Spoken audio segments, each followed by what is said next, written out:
Welcome, everyone, to Three Sides Sports Talk. Todd Kleinheinz, Jerry Sue, and Jeff Krapinski here again for another week of sports chat with you. Jumping right into the topics of the week, because just as we got off the air last week, the very next day, DeShaun Watson did, in fact, inform the Texans he would like to be traded, which is the first step. We were always waiting to see that first step. The next minor step, which isn't really an NFL step, but it's kind of what you do, I guess, in 2021 is you take all references to your current team off your social media accounts, which is what DeShaun did on Instagram and Twitter and whatever else, these guys are using. So I guess that's the new, backhanded, slap to a team. So let's just jump right into it now that we know DeShaun wants out, because tangentially, Stafford's been traded. It's been a few weeks, or been a few days since we've recorded, but shortly after we recorded that, we got the news that Jared Goff and Stafford were traded, along with some picks. I know we've discussed a little bit via text, but I know we like to save kind of the meat of the discussion for the podcast. So let's just jump right in there on either one of those. Jerry, your thoughts on one or both of those topics, and let's go. So the Niners got Stafford, right? Like everyone on Twitter said, right? Yeah, because Jerry Rice Jr. said it's a done deal. Ben Albright reported there was a lot of smoke, and some dude named Vincent Frank said we're sending 2 seconds and 2/3, and your buddy Javier Vega tweeted the final details were being ironed out. So, I guess these wannabe insiders aren't really on the inside after all, shocked face. But seriously, when I heard from a real insider like Adam Schefter that Stafford was on his way to the Rams, I was truly in shock. Because as we discussed last week, I thought, no way, dude. Not without a first-round pick to offer from this year's draft, not with Jared Goff's hefty contract and the Rams' cap issues. But then it dawned on me why Rams GM Les Snead was beyond thrilled when his guy Brad Holmes got the Lions GM job. Because this was obviously set up to be a Martha Stewart level insider trading scheme from the jump. But whatever. You all know I didn't want the Niners to give up a first round pick for Stafford anyway. And now there's no more of the poor little Matty Stafford because he's on the crappy ass Lions excuses. So let's see if he's really a Super Bowl winning quarterback, because it's time to put up or shut up Stafford. All right. So before we get to Jeff, let me ask you by your tone, I believe I'm gathering you don't think this makes the Rams much better. I think that the Rams will be marginally better, but I don't agree with a lot of these guys coming out there right away. The knee-jerk reaction of, oh, the Rams are taking the division with the addition of Matthew Stafford. Because look, the Packers. Okay, so if you watch the divisional playoff game between the Rams and the Packers, I know you guys don't like Jared Goff very much, but I think you would agree that Goff played okay despite having screws in his broken thumb. And the Packers scored on each of their first 5 series and led 25-0 in the third quarter, largely because the Rams defense didn't do their job. They had no sacks on Aaron Rodgers, even though the Packers were without their all-pro left tackle David Bakhtiari. While on the other side, the Packers sacked Goff 4 times. So no, I don't buy into the narrative that we're automatically putting the Rams in the Super Bowl next year. All right, Jeff, you're on the not Jimmy's got to go, but you were okay with bringing Stafford in now that he's in the Rams. I also know you got feelings about the sorry ass Rams being the sorry ass lambs as usual, no matter what. So what were your reaction to the trade? Well, I would say I agree with what Jerry was saying. I think marginally better for the Rams. I kind of laid it out like in the text. Like, I think that they have some okay players, but I think we would have been a lot better off getting a Stafford considering his arm. But going to the Rams, I think they kind of had that guy in Goff. Maybe they just improve a little bit. But I still think on paper, our players are a lot better. So I don't see, with their tight end, their running back, their group of receivers, being that much better next year. And then this year with all of our injuries, we beat them twice. So I don't see if we get Nick Bosa back, he's just another quarterback to stand in the pocket and get sacked like Aaron Rodgers and all these other guys that are just gonna take it from Nick Bosa, assuming we don't trade him to the Texans for DeShaun. So I would have been happy to get Stafford, but like Jerry pointed out from these insiders, 2 2s, 2 3s. I was like, great, let's do it. 2 1s? No, thank you. No, thank you. I'll give 3 1s and Eric Armstead to the Texans, right? So we'll see if anything happens or materializes with that, because I still think, assuming if DeShaun's on the table, if he doesn't go to the Dolphins or the Jets, that's a better get anyway. So I'm not overly bummed if we stick with Jimmy. We stick with Jimmy, but we'll make a push for DeShaun. And I was a Stafford fan, so I was okay with them making the trade. What I think this trade demonstrates is that nobody was willing to give 2 2s or 2 1s for Matt Stafford. The reason the Rams had to give up that second number 1 was so the Lions would also take Goff's hefty contract. So while the narrative playing out amongst most media is, oh, they got Stafford for 2 1s, and it's as if Goff was some throw-in player. No, like the reason they had to give up that second 1 was because of the contract going back to the Lions. The Lions are obviously okay bottoming out in the next year or so because there was no desire to get a number 1. Like, why wouldn't they push Indy for they're just number 1 this year? But the fact that they took 2 number 1s starting next year, and the only thing they got this year was a 3rd round, was evident to me that the trade market from Stafford was set at basically a 1 and something else if you're just giving up picks.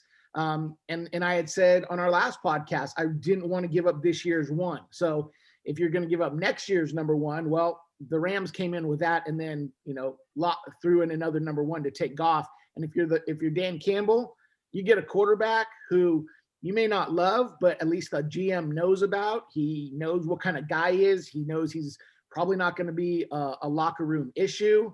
He wants to come in, play ball. And if you're Dan Campbell and you got your 6-year contract, well, you got time to build and see what's available. So well, that's what I was going to say right there when you mentioned they can bottom out. They're okay bottoming out. They're not necessarily gonna bottom out or have to bottom out. They have a Super Bowl quarterback now, and then all these picks. So I mean, we don't give the Lions much credit, but at least they don't have nobody in that spot. Yeah, I mean, I don't know what the Detroit's plans are, but on the surface, they basically swapped an older number 1 pick for a younger number 1 pick. Right. And remember, Drew Brees with the Chargers didn't become superstar Drew Brees until he went to the Saints. And I'm not saying Goff and Anthony Lynn and Dan Campbell are going to be the next Brees and Sean Payton, but I'm just saying that there's room for potential growth, and Goff's already proven that he could be a part of a Super Bowl caliber team. So you could do a lot worse if all Detroit wants from Goff is to be their bridge quarterback. Plus they got 2 firsts as well, right? Or an additional first, as you mentioned. And if we put it in this context, and I know quarterbacks get too much credit, too much blame and all that, but if you look at Pro Bowls, right? You got Goff in his 5-year career, he's made 2 Pro Bowls, and Stafford in his 11-year career, I believe, has made 1. Yep. I will disagree with you guys a little bit on your reaction to the Rams, because while you say, and I agree, I think it makes them a little better, not dramatically, but the fact that they were already a playoff team, the fact that their worst year under Sean McVay has been 9 wins, that to me, marginally better is what, 2 wins? So now you're putting them into the 11 to 12 win category, which, is definitely a playoff team. So I think the Rams and the Niners are in very similar situations because the Niners got Bosa and Warner anchoring their defense. The Rams got, Ramsey and Aaron Donald. The Niners got, Debo and Ayuk. They got Kupp and Woods. I think the Niners definitely got the better tight end. They got the better running game, and they got the better coach, But I think the Rams are in that our window is open now. We need a quarterback to improve and get us there. Now, their way of going about it, which is trading first round pick after first round pick, is definitely out of the ordinary when you look at how the NFL usually builds teams. It's usually through the draft and all this kind of stuff. So it's going to be interesting to see if they can bring in Matt Stafford and he can instantly gel with McVay and he can take them, up a little bit of a notch. But one of the things, like you said, Jeff, was we beat them twice. And I think part of the reason was, Goff was back there, and the first time, we were able to sack him, and the second time, even with backups, I think Shanahan was able to scheme a nice win. So I think not that I'm scared of the Rams, but they didn't get worse. Let's put it that way. So, and if people were already talking about the NFC West being one of the elite divisions, I don't think it did the Niners any help by bringing Matt Stafford in. So I think the Niners are going to have to continue to improve to make themselves continue to be relevant in the NFC West. But the Rams are already a playoff team. And that's why I feel like with the Stafford acquisition, for them, it's Super Bowl or bust. And then I look back to the game that I just mentioned, the divisional game that they played against the Packers this season. And I mean, in your eyes, do you think Stafford would have made that big of a difference where they would have won that game? Probably not. No. Oh, there you go. Yeah, but I mean, you're talking about Rodgers being the MVP of the league and just having an exceptional season. Are the Rams going to run up? I mean, I think if the Rams didn't play the Packers in Lambeau, I mean, it very well could have been the Rams in the NFC Championship game type of thing. So I don't think they were that far off. So I think they keep themselves as a relevant franchise in terms of the NFC continues to be this kind of rotation at the top, be it the Packers, the Saints, the Seahawks, the Niners, the Rams. Like everyone's kind of taken their shot over the past 5 years in terms of getting to the NFC Championship and making a presence in the Super Bowl. Whereas the AFC's basically has been the Patriots forever, and now they've handed it off to the Chiefs. So like the AFC tends to be top heavy, whereas the NFC might be a little more wide open. So does the addition of Stafford instantly make them Super Bowl contender? No, not in my eyes. I bet, and I haven't checked, I bet in Vegas's eyes, their odds have improved, to at least reach the NFC Championship game. So, but we're talking two teams who have brand new quarterbacks. And I know a lot have gone on over the past couple of weeks about the amount of quarterbacks, mainly specifically because of DeShaun Watson, changing teams. And as I look at the landscape, you guys tell me what you think. How many of these teams are going to have new guys taking the snap come the beginning of 2021? Because in my opinion, I only see 3 guys coming out of college, and that's Trevor Lawrence, Justin Fields, and Zach Wilson, probably coming in and being starters right away. And you got a number of teams who have guys, like the Niners have Jimmy, like the Steelers have Ben Roethlisberger, even like the Jets have Darnold, that we've talked about. Oh, maybe these guys get traded, maybe they move on. But the more I'm looking at it, I don't know if we're going to get as much movement as we initially discussed. Your thoughts? I think there's still going to be quite a bit amount of movement. Like you said, we don't know what the Jets are going to do right now. We don't know what the Dolphins are going to do. In fact, we don't know what a lot of these teams are going to do right now because they're all pining after Deshaun Watson. But I mean, if you look at teams like the Bears, what are the Bears going to do? If they don't get Deshaun, what are they going to do? What's Indianapolis? I thought Indianapolis was going to get Matthew Stafford. What's their plan? What's Washington going to do? I think there's still going to be, and what are the Saints going to do when Drew Brees is expected to move on after the season? So I do think that there's still going to be a lot of movement. But I think there's at least a handful to 10 potential new quarterbacks in addition to those 3 that are drafted. I think you never know. Some of these teams could start one of those guys right away, like a Mac Jones. I mean, I doubt it, but it's very possible. But yeah, you look at teams like you said, Washington. We're not sure about the Eagles, right, or the Colts. If there could be a swap there, there's some kind of rumors there. Panthers, what are they going to do? I mean, Yeah, so there's quite a few out there that definitely could change quarterbacks. It could be a trade in there, or a couple trades in there, or guys getting released, or I mean, who knows?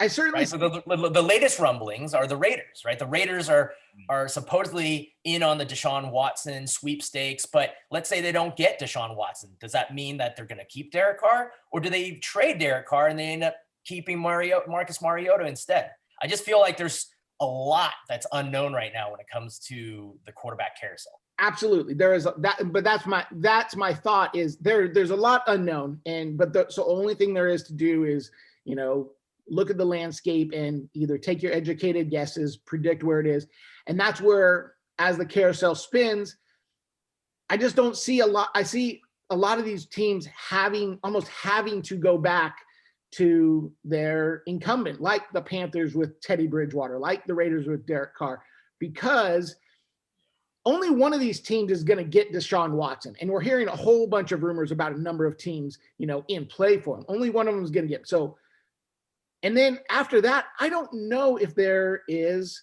a whole lot of upside for these teams making moves. We hear about the Vikings possibly, putting Kirk Cousins on the trade block and moving him to the Niners, so, but for me, if you're the Vikings and you have a core group there and you don't have an answer to the quarterback position, if you move off of Cousins, that just to me reeks of off season. We want to be relevant in the news cycle. So let's, let our writers want to put our name out there too, because if the Panthers don't get Deshaun, why not just run it back with Teddy Bridgewater?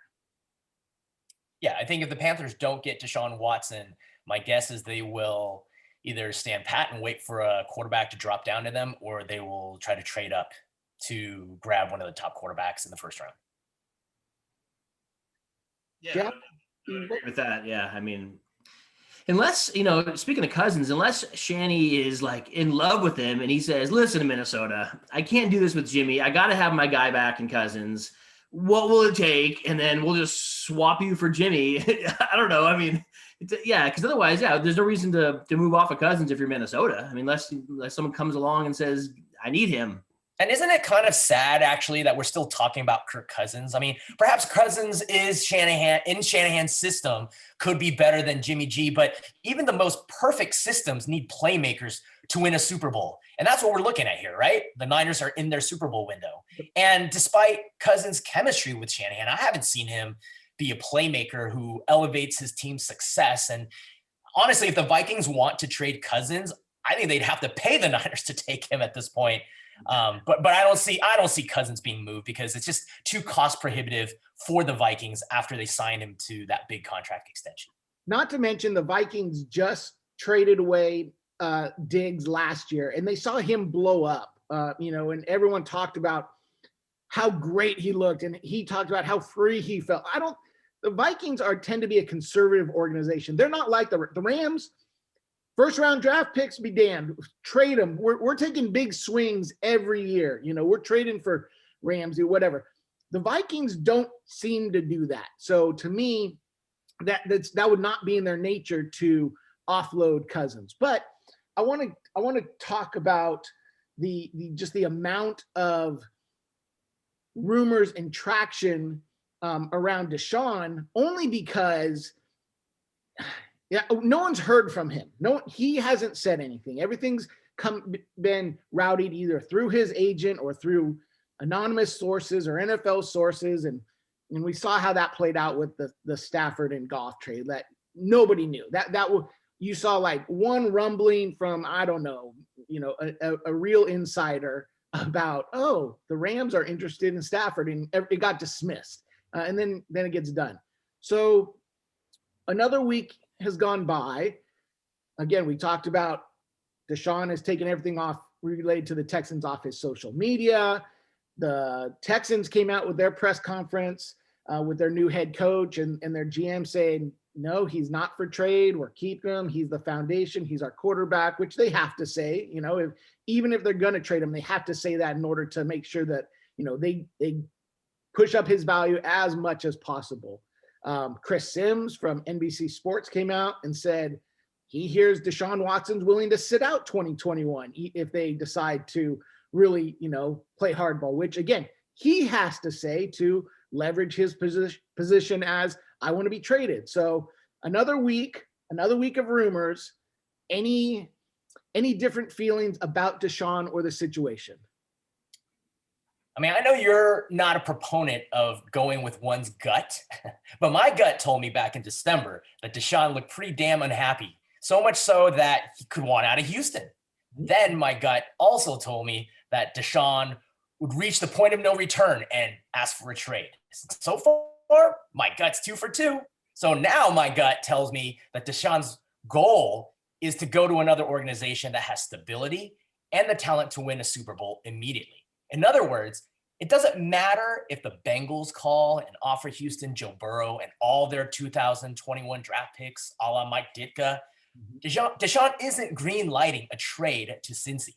In fact, I don't even think any AFC teams will be atop his wish list, because if his goal is to win the Super Bowl, the path through the NFC is much easier, given that the best young quarterbacks in the league are all in the AFC right now, from Patrick Mahomes to Josh Allen to Lamar Jackson to maybe even Justin Herbert and Joe Burrow. Whereas in the NFC, there's nobody that can beat DeShaun if he goes to a team like the Niners.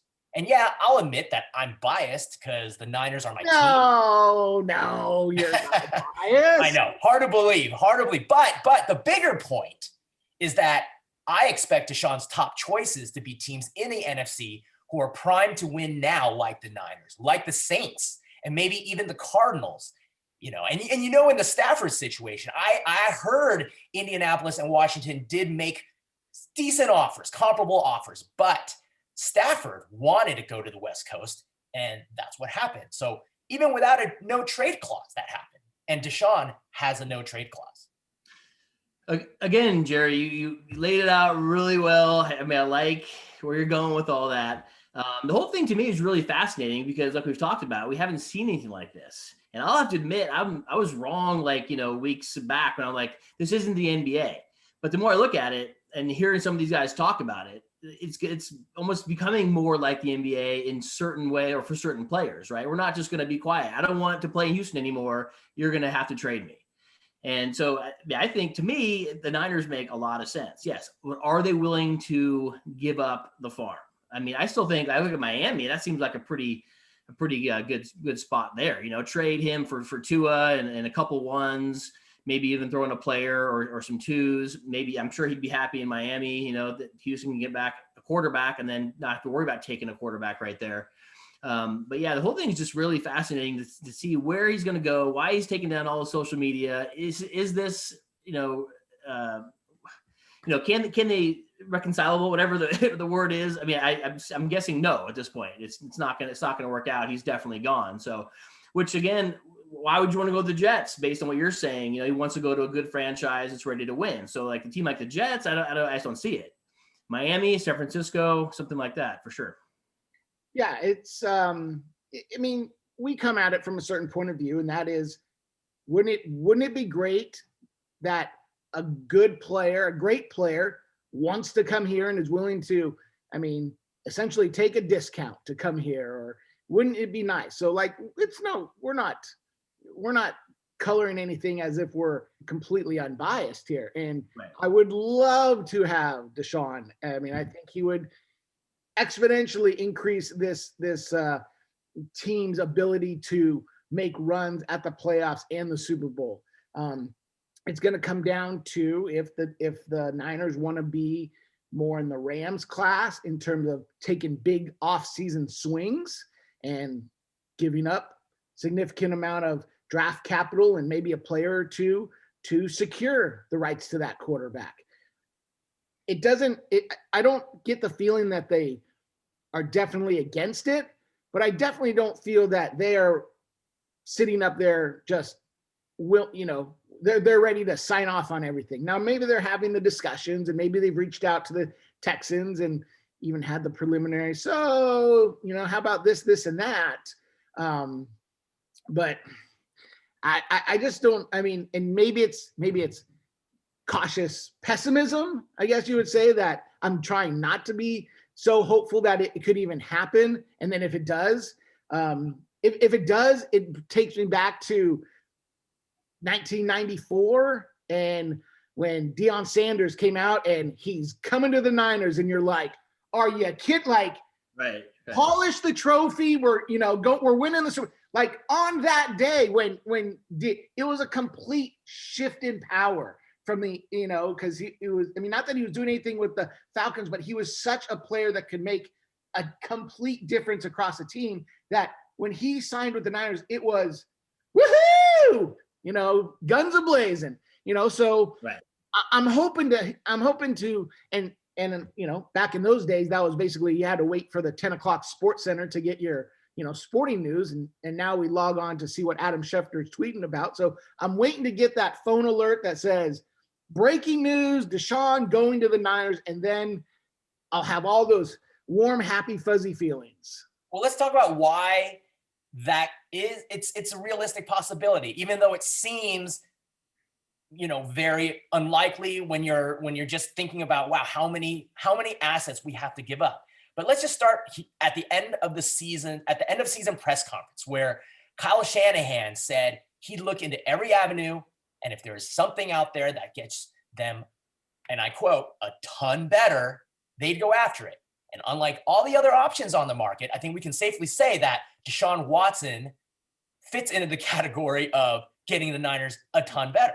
And now that Matthew Stafford is in the division, I think it's also safe to say that the Niners have the worst quarterback in the NFC West. And I don't know about you, but I don't think that sits well with Kyle. So I think they go after DeShaun, and they go after him hard. First of all, we know draft picks are important because they're controllable assets at a reasonable cost. However, when your Super Bowl window is open, you've got to take advantage of that. And when a generational quarterback in his prime is available, you do what you need to do to get him.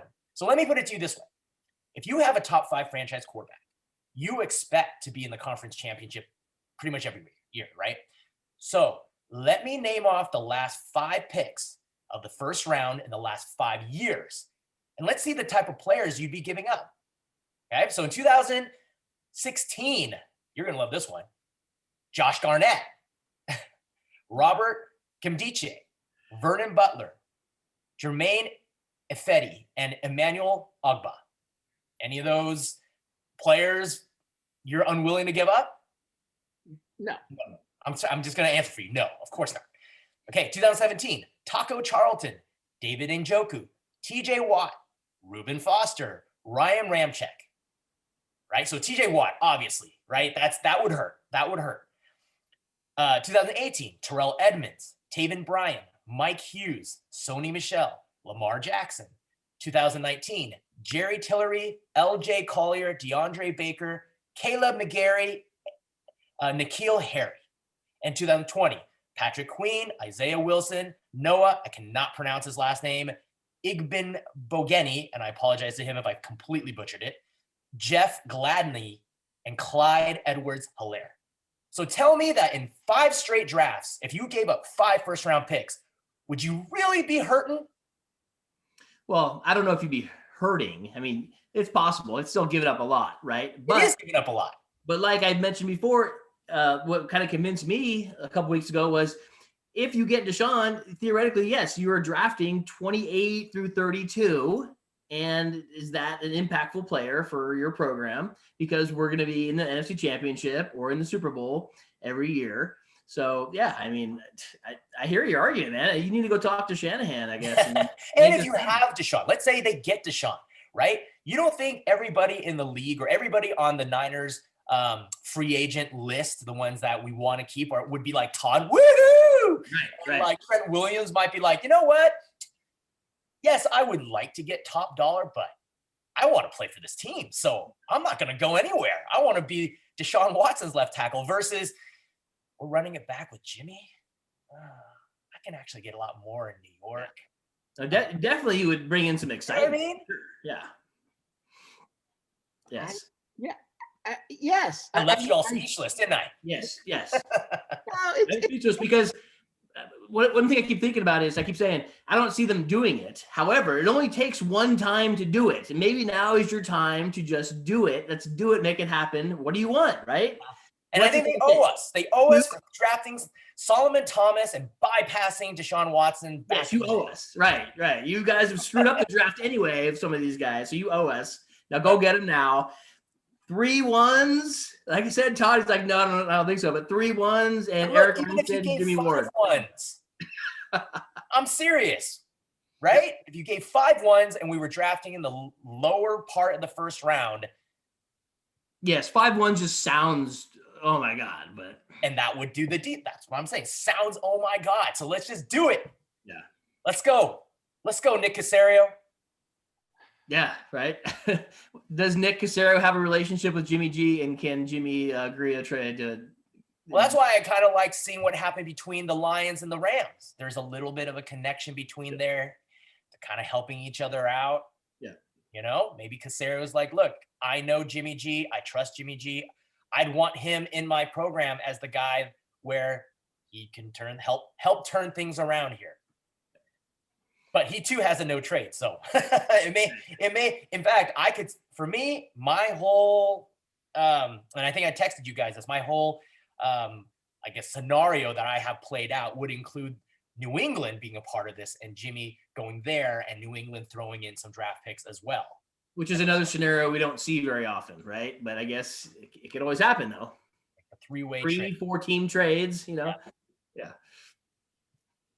Yeah. I mean, again, it comes off very fanboyish to even have this discussion, because I mean there's a reason that, you know, they say precedent. There's a reason that things don't get done, and it's not that the Texans probably wouldn't be blown away and take your 5 number ones. It's the fact that no one's ever traded 3 number ones for a player. So you're gonna, as an organization, you're gonna blow that out of the water and you're gonna go for 5, and taking your own argument like, well, nobody's drafted at the end of the first round anyway, so those are meaningless picks.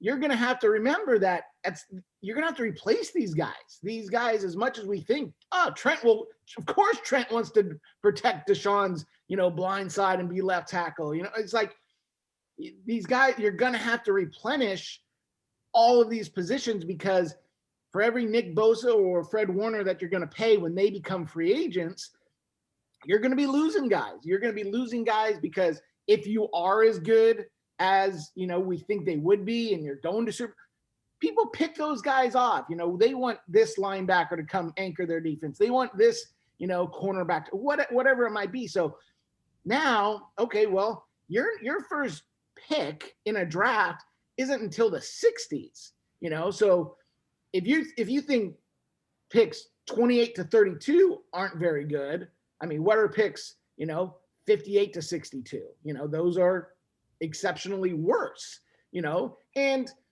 again, yes, it's easy to target those end of the first round picks because, as you say, those are the good teams. And what are they doing? They are filling in need players. Like, they don't need a guy to come in and be the starter, but they're picking up an asset to supplement an oncoming free agent, or they're picking up, you know, this right tackle who in a year is going to be moved over to left tackle. So I understand. I get it. And like I said, I'm all for making the aggressive push. I don't think 5 first rounders is a realistic expectation that a team would do. And that's my only caveat is there has to be value on both sides, because if DeShaun comes and wins a Super Bowl, doesn't matter. Like, the next 2 years are basically gravy, right? You know, like, you're still flying off the high of winning the title, you know. But if you go and you're not quite there, and you lose in the divisional round, or something happens, all of a sudden you start going, okay, we're Donovan McNabb and the Eagles. We're getting kind of to the NFC Championship game, and we're a good team, but we can't get over the hump, you know? And wouldn't it be nice to have that first round pick? So, well, like we said last week, no risk it, no biscuit. And if the Rams are willing to give 2 for the aging Matt Stafford, who's not won anything, I think giving 5 would be fine. And in fact, part of the reason why I thought of this was looking at what the Rams have done, right? They've kind of used the first rounders as, look, we can take a first round.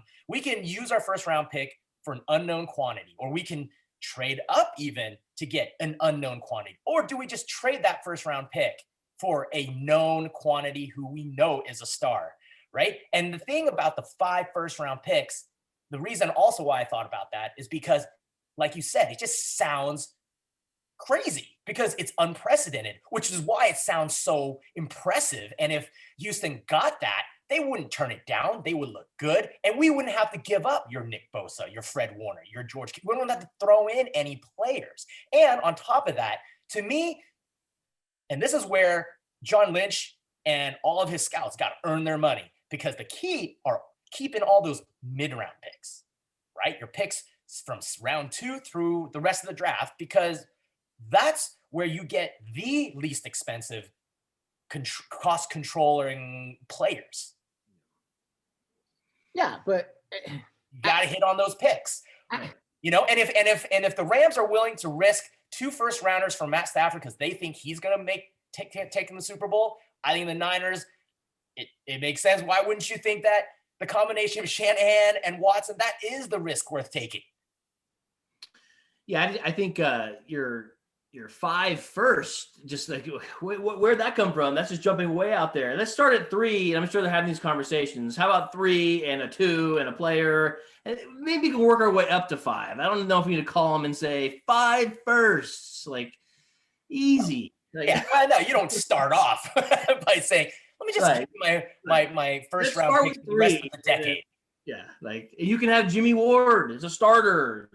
Well, quasi Pro Bowl player. There you go. Let's walk this back with me just for a second, because I'm shocked Jerry went all the way to that end of the spectrum, you know, with his trade proposal. But by all accounts, John McClain, who writes for the Houston Chronicle and is as tapped in as anyone is for, you know, their team, is said it's 2 1s, 2 2s, 2 players. Kind of that's the baseline. And if that's the baseline, I guess maybe that's Houston's starting like that. If you can come to that, we'll you know, open up the bottle of wine and start having the discussion type thing. But, you know, 2 1s, 2 2s, 2 players almost seems a lot more palatable than 5 1s. And now let me ask you this, because it's absolutely I don't know what a taboo discussion point, but the Niners played 90% of the season without Nick Bosa this year and finished as a top 5 defense. He has a history of injuries. Is he tradable?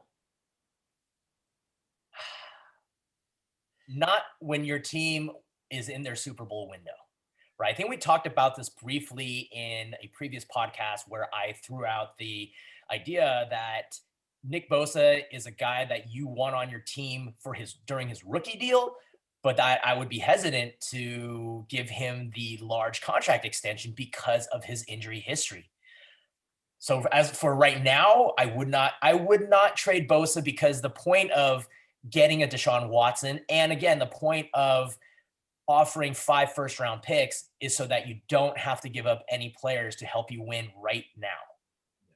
Well, then, but also Houston might be taking that same approach like you mentioned about the Rams. We want a known commodity. So we don't want all your first round picks. We want, you know, these players we know, Fred Warner, Nick Bosa, whatever. I don't know if it even takes one of those guys, but if it does, I was the first one to think, no way I'm giving up Nick Bosa. But then when you think about it, maybe, I mean, I don't know. I agree. I don't want to give up Nick Bosa, but I also, you know, want to, again, you start going into this roster development kind of phase of things. And okay, well, if you gave up Bosa and you were able to, as Jerry said numerous times, re-sign your Kerry Hyder to a raise, but not astronomical. If you're able to solidify, you know, the secondary by signing your guys back, that again, we just saw a season without Nick Bosa, and it was okay. We haven't seen one without Fred Warner, so you can't say, oh, put in Fred, we can easily replace him. Now, I'm not saying Bosa is easily replaceable, because the sack totals went way down. The disruption, the pass rushing, or the hurries went drastically down. So I see that. And Saleh did a lot of covering up for the lack of pass rush through, blitzing and a number of things. And, if you have Bosa, you don't have to blitz as much, because he's going to beat his guy, one-on-one, or he's going to open something up for that inside pass rush or whatever. But again, if we're talking about it again, if we're the Texans and we've gotten to the point where, oh my gosh, he's taken us off Instagram, we really do need to trade him now, that you're going to have to be looking at this and go, I want Bosa, or I want Fred Warner, or I want this, and to everybody, to all the teams. So if you're the Niners, you've got to at least have this discussion, because if you're ever in a discussion and you go, well, what happens if we give you 2 1s, 2 2s, and Nick Bosa? And they go, yeah, we would do that.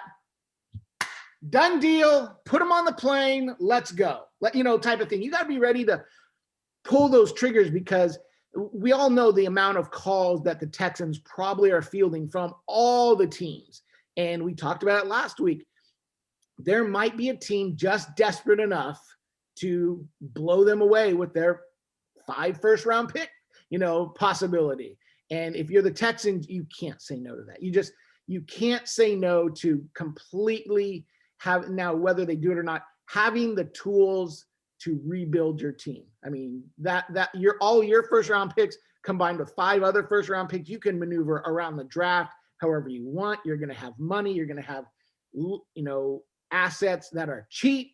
So Jerry, I'm with you. Like, if it gets to that point, I'm not going to, I'm not going to cry over, getting DeShaun pretty much for anything. Like, I find it hard I still haven't seen a trade proposal where I'm just like, where I personally have like, oh no, that's terrible. I've seen trade proposals where I'm like, I don't think Lynch and Shanahan would do that, and those are the 2 1s, 2 2s, Bosa and Fred Warner. Like, I don't think they do that. Like, but when I see trade proposals, 4 1s and so-and-so, okay, I'm going to be watching the press conference. So again, it's fascinating that and a quarterback like this is available, and that the Niners are being discussed with it. So unlike other organizations who are out there going, we're not even in the discussion about getting this guy.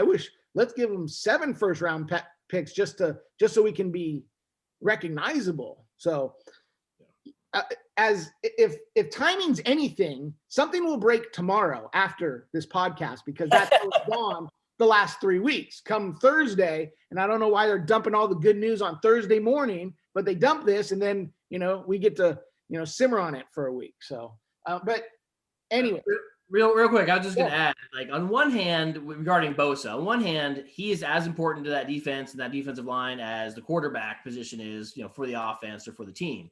But on the flip side, I heard DeShaun talk about this on Murph and Mac. I don't know if you guys heard.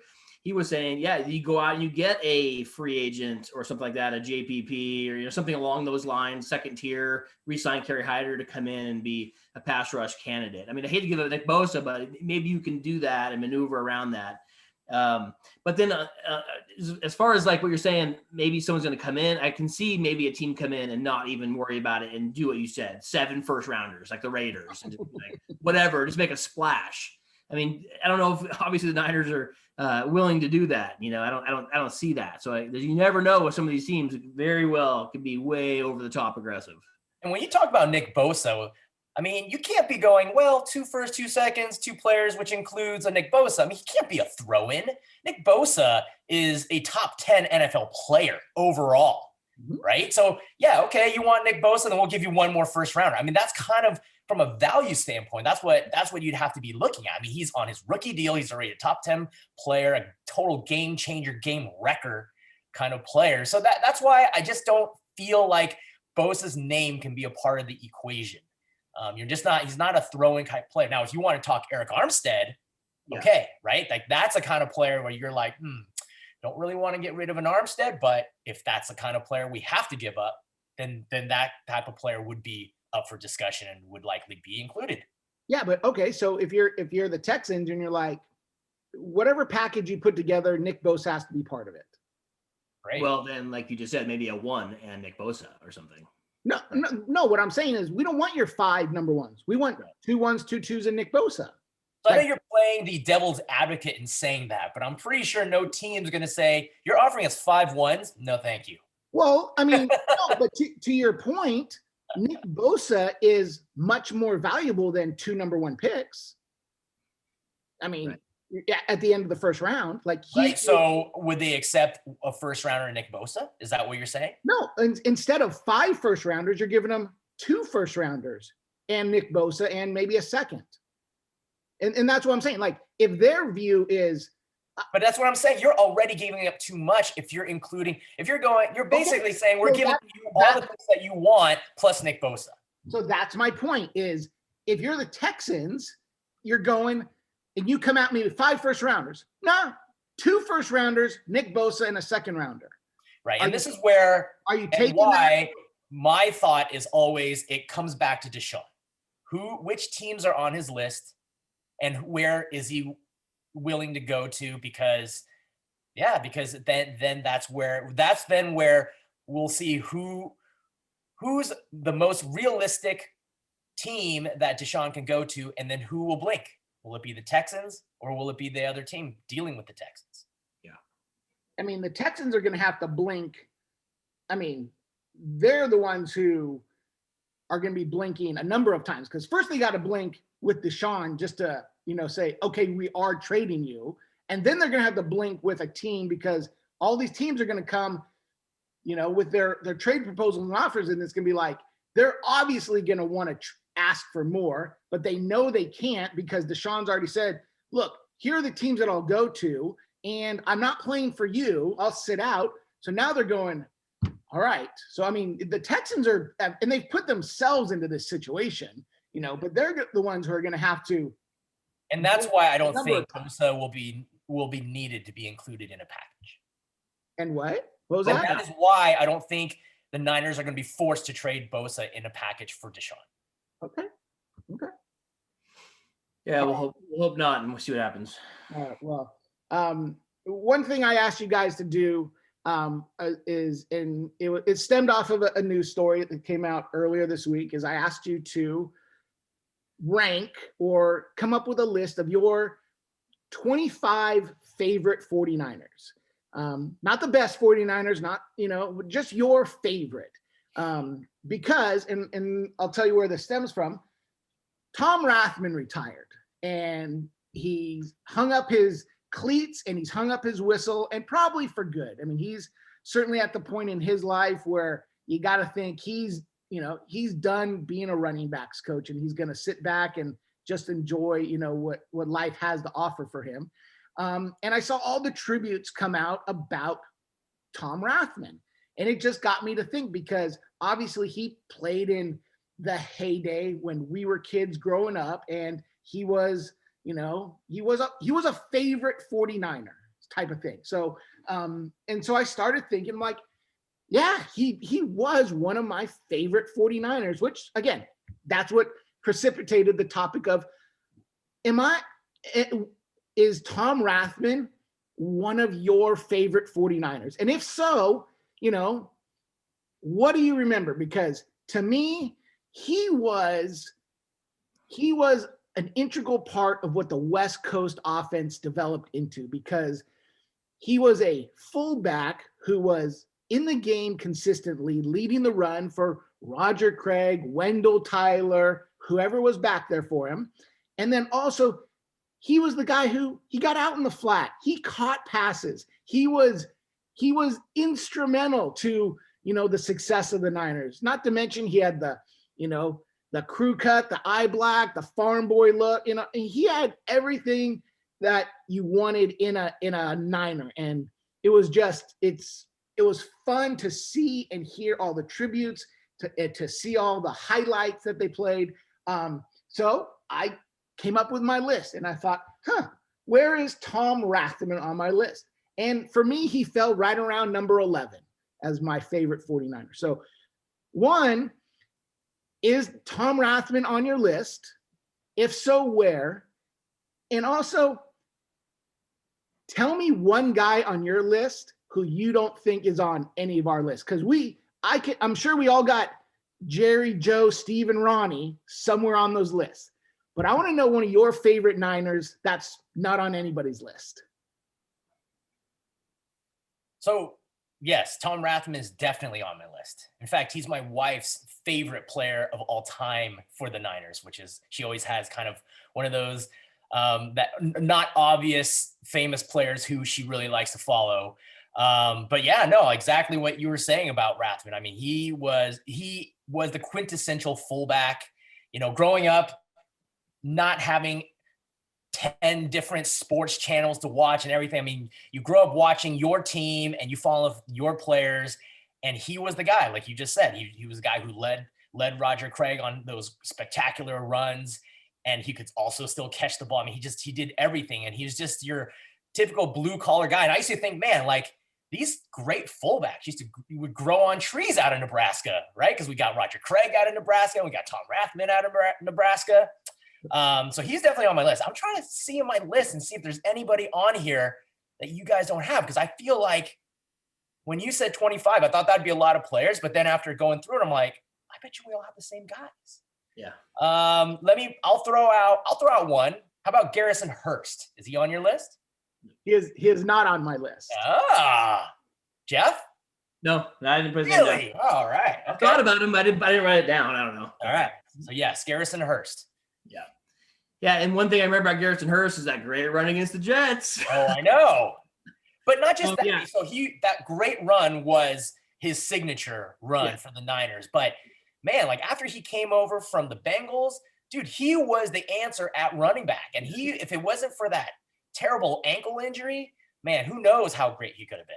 Right. And how great our season could have been. And I don't know have you ever met him in real life? No. Dude is small. He is tiny. I mean, I think they listed him at 5'9" or 5'8". I don't even know if he's that tall. Yeah. Yeah, I was just gonna say, Rathman definitely on my list, probably somewhere in the middle. I thought of him for sure. But yeah. Not only was he a hell of a blocker, right, on those leads, but he was use check before use check, right? Getting in the flat, taking those passes. I mean, just very reliable, very much a part of that whole era, right? And yeah, of course, with the eye black and just ready to roll. So yeah, he was definitely a favorite in there. Let's see, one guy. There's a few guys here. Let me see if I can stump you. The name I always think about, and mainly it's just because of the name, Hacksaw Reynolds. Ooh, yes. On your list? He did not. Go ahead, Jerry. I was just saying, not on my list as among my top 25 favorites, but he definitely was into consideration. It's just, I think, because I was just too young to actually think like, man, like he was one of my. I mean, for sure, for their, during their early Super Bowl, the first Super Bowl run. I mean, he and Dan Buns. I mean, those were the guys, right? Right. Yeah, I agree. Like, I mean, I don't know if it was a favorite or not. I like the name. I always like the name. I mean, yeah. And that was part of it. Was young, but whatever. Because that was part of this exercise was the fact that, and I'm going to give you two guys that that are probably not on your list, but they're on my list because, again, growing up, you find an attraction to these guys for whatever reason, whether you got an autograph for them or you met them at the mall or whatever, right? So like you instantly. Are you going to say Y.A. Tittle? No. The two guys again. William Bar None Floyd.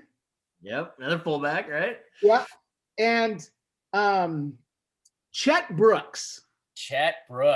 So again, and these are guys. Chet Brooks was a guy who, as a kid, I used to write letters to the Niners and put an envelope in there and ask for autographs and whatnot. And very few ever showed up, right? But Chet Brooks sent me back a 8x10 color picture to Todd, all the best. It's probably somewhere in a storage, cabinet in my attic. But the fact that like, I never forgot it. Like he was always there. So I'm like, that was the guy. And he's just one of, a number of guys that you grow up and you're like, this guy means something to me. And it didn't have to be, Dwight or Joe or Ronnie or Roger, or any of those other guys, because those are kind of everyone's favorites because they were so good. But, the connection that you had. So, I mean, nobody had R.W. McQuarters on their list, No, I'm sure he's not on your list, because if he's on your list, then I might need to see what you're drinking tonight. Yeah, so I thought for sure Nate Davis was going to make Jerry's list. I mean, come on now. There was no Doug DeBose. Anyone have Doug DeBose? But I will tell you two guys who were not on my list, were Jeff Garcia and Terrell Owens. Not on your list. They were not on my, I had 25 other guys that, I enjoyed more. But those are guys that, again, you ask a lot of Niner fans, they'd be on lists because they were so good and whatnot, but they didn't make my 25. Yeah. Well, T.O., I guess sort of understand, just given his antics, but just as a player, man, he was a beast before he became completely insane prima donna. Absolutely. And Jeff Garcia, I guess he was a favorite of mine, because he was a local guy, who had to really grind and battle his way, and even got benched, and then he came through and he was really good for a few years there, and especially that one, that hallmark game against the Giants in the playoff game where they came back and won it. Mm-hmm. Yeah. Well, keep your list handy because you never know when this might come up again as we discuss or someone comes across your mind. And that was kind of the beginning of my final thoughts, was wanting to make sure, if nobody brought it up during the podcast, to make sure we mentioned Tom Rathman and just what it was as he hung up the whistle and retired. And the other final thought that I had has nothing to do with football, I guess, except the fact that you see it during games a lot. Thank you, Geico, for bringing tag team back into the mainstream, because my kids will put Whoop There It Is on, their playlist, on Alexa, on whatever they're playing, just because they saw this and they're like, who is this? I'm like, let me introduce you. So the fact that Geico pulled these guys out to scoop There It Is, thank you very much. So those are my final thoughts. I thought that's funny because when you mentioned Geico, I thought you were going to talk about like the caveman commercials and how that reminded you of Nick Sirianni's introductory press conference. Smart system, good. No system, bad. Right. Jerry, you have final thoughts? Well, Todd, last week you talked about how much you enjoyed the NFL season, how it's like your birthday, Christmas, Hanukkah, Kwanzaa, all wrapped up into one. But for me, the offseason, as if you can't tell already, is just as exciting, if not more exciting than the games, especially if the Niners aren't in the big dance.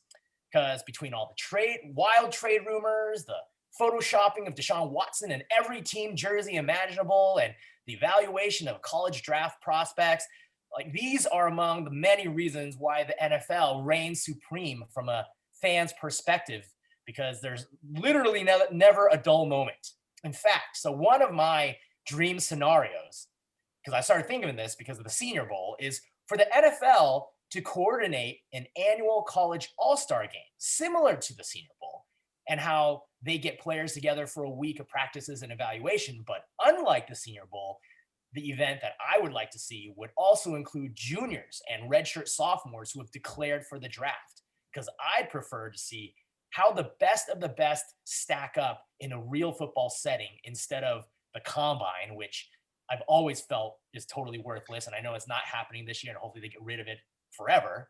And I think they could set this up for, like 2 weeks after the Super Bowl in Las Vegas and make it a huge NFL convention for teams and for fans to kick off the offseason. I think that would be awesome.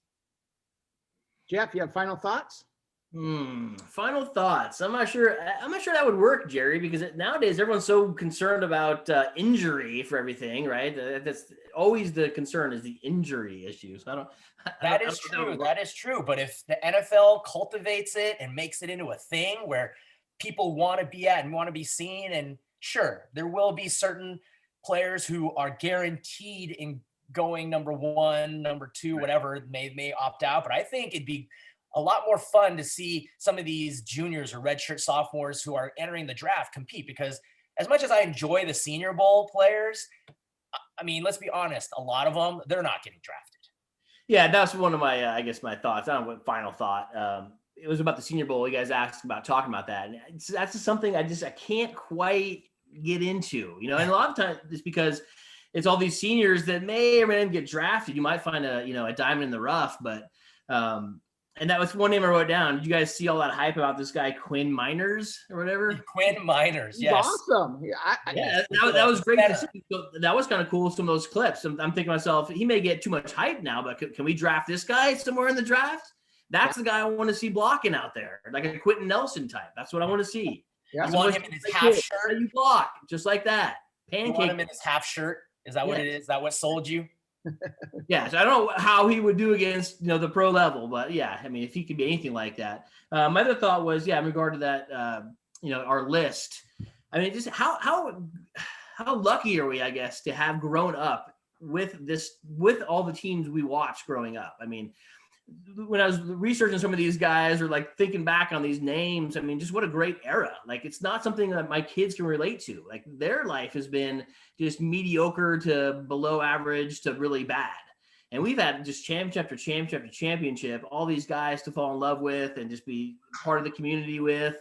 So, I mean, so lucky to have lived through that generation. I'm not sure other people could say the same thing. I mean, that's what's so cool about doing this podcast and talking about it. There's so much to talk about, so much history. I mean, it's great. I don't think you can do that with like a Lions fan having the same kind of podcast. Like, who was your favorite player? There was only like 3. I mean, it doesn't really matter. So favorite players who have retired early. Right. Yeah. That would be their podcast. I mean, I guess. I don't know.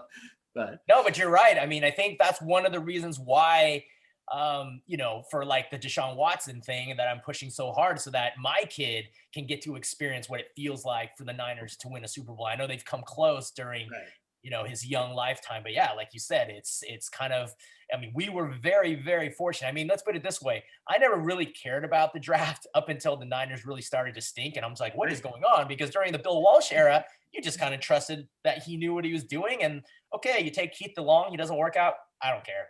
He's going to find somebody, right, that he can plug in and make it work.